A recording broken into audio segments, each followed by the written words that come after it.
Hey folks, putting together another 55-gallon barrel tank waterer this afternoon, and I thought I'd just shoot a quick video showing you how I do this. It's so simple and so inexpensive to set something up like this, especially for sheep and goats. It makes a lot of sense. And I know people that are using these for cattle too. They're just making them a little bit taller. So to begin with, you have a 55-gallon drum. And I've already gotten mine cut apart, so I'll show you the different components of how this works. So here's the top of here, and obviously here's the bottom of the barrel. I have cut mine, maybe 12 to 15 inches high. And then so this is obviously the part that comes off. So this would go on top of here, like that, and then this would kind of go on top of there. And then this is obviously the lid. So what I do, it kind of goes together like that. So what I do is I cut the bottom off, and then I cut the top ring off, and then I cut this. You can see it's kind of concave. And so what I do is I take this where the barrel starts to taper up towards the lid. I cut a strip and I stick it in here, and that reinforces. So if I didn't have that, when you get these things full of water, it kind of will tend to like bend and like you can lose its shape. But by cutting this, I add some rigidity and some strength.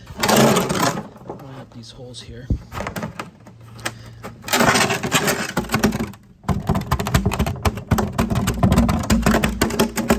Sorry, I hope you're not getting sick.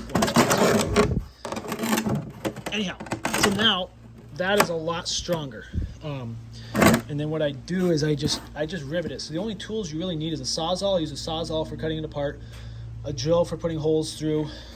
Put a hole right there, actually so, and then a rivet gun. Hold on a second here. I don't know if I can do this one-handed. I'm gonna set my phone down for a sec.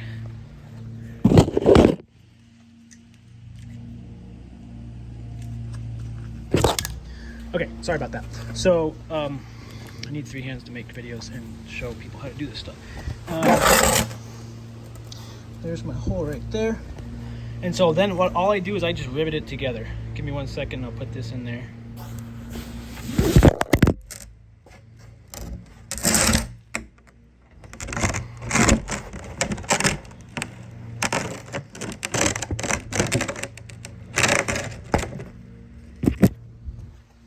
Okay, so then I just drill holes around, and then I use a rivet gun. So I put my rivet through to hold the ring, so hold this part and this part together, and then I just rivet it together. Do this. Let's see, get it on there.